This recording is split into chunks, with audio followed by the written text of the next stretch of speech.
More and more students each year are heading towards university. This means more people have to manage debt at a young age. Every student deals with debt in different ways, some being more organised than others.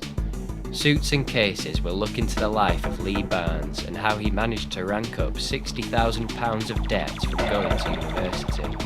He now teaches drama at Calderdale College.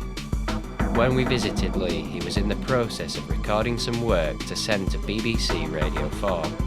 He explains his story.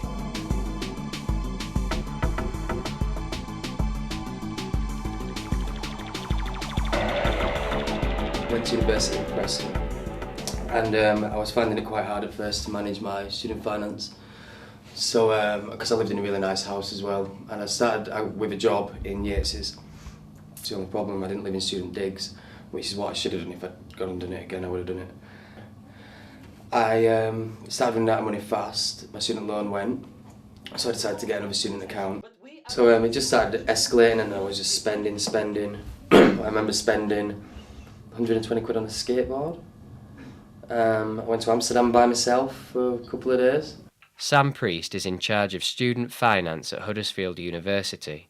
He will tell us the ins and outs of student debt. Is there a lot of financial support available for undergraduate students? Yeah, I mean, when university students start, all students will have entitlement to student loans to help with the tuition fees, student loans to help them with the living costs.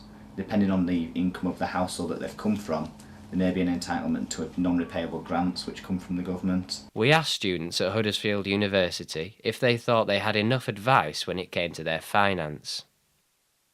Not really, no. It was a bit on the internet, but there was nothing sent to yourself to explain what you could get. Yes, especially on the website. It's very good. Not really, no. Yes, I didn't have any problems with it whatsoever. It was just pretty straightforward. Sam Priest explores the best way to manage debt at university. People get put off going to university because of the cost and the confusion about all the different types of loans and different steps to take. Is there any plans in the future for this to change? Well, this year's actually the first year where you've been able to apply for all your student finance online. In previous years it would have all been done through your local education authority on paper forms. This year's the first year where it's all done online, so you can register in plenty of time, get your application in nice and early. They produce lots of literature for you to have a read through, and there is a lot of information available on the website. And when you apply online, you are able to just track your application as it's going, so you can see how things are going. And they do try and make it very clear about what's available for every student. So right at the end of it all, the NatWest Bank. I didn't actually open it at this branch, I opened it in Preston, and I owe them £29,842.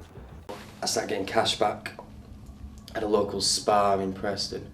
I always have a fear of walking in and seeing a picture of myself on the wall saying, "Do you know this person? He owes us a hell of a lot of money," or alarms would go off automatically as soon as I walked in. I must have done that for about 6 months. I think that's when I got to about 29 grand in debt from there alone.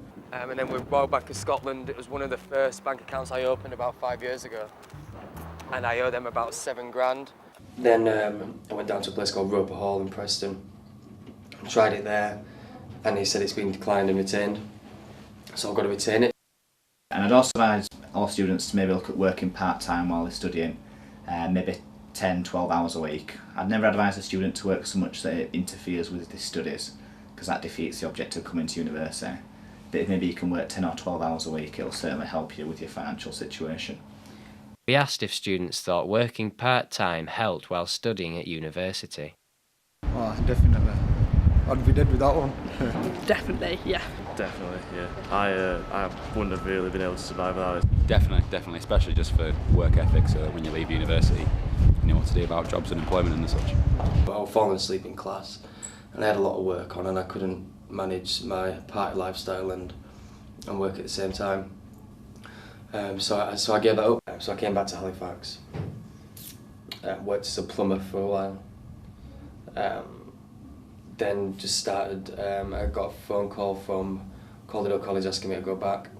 I'm just out with my students doing their final project of this year, which is acting for camera.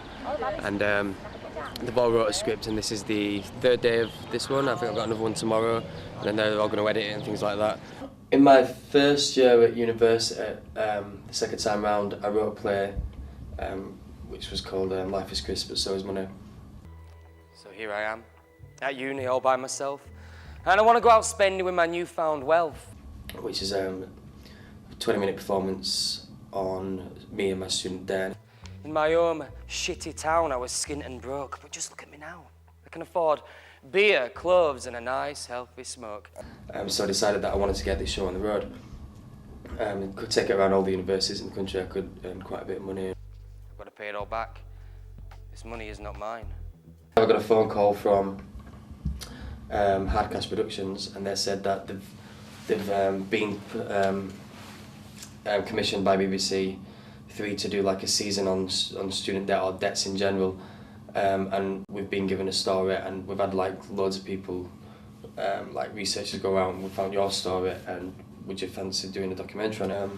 But in the banks themselves, they need to really seriously stop as soon as you walk in telling you what you get free.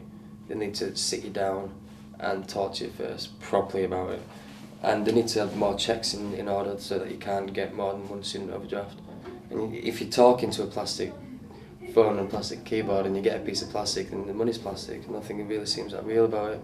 If you're face to face with someone and they're giving you serious advice like this is how much money you're gonna get, this is how much money you got to pay back, do not go crazy on it. Do you know what I mean? What's wrong with talking to people like people nowadays? Students face a lot of debt by the time they finish university. This documentary is a warning to all students on how to manage their money. With a lot of organisation and advice from student finance, people studying at university should be able to keep on top of their finances without getting in too many problems like Lee faced.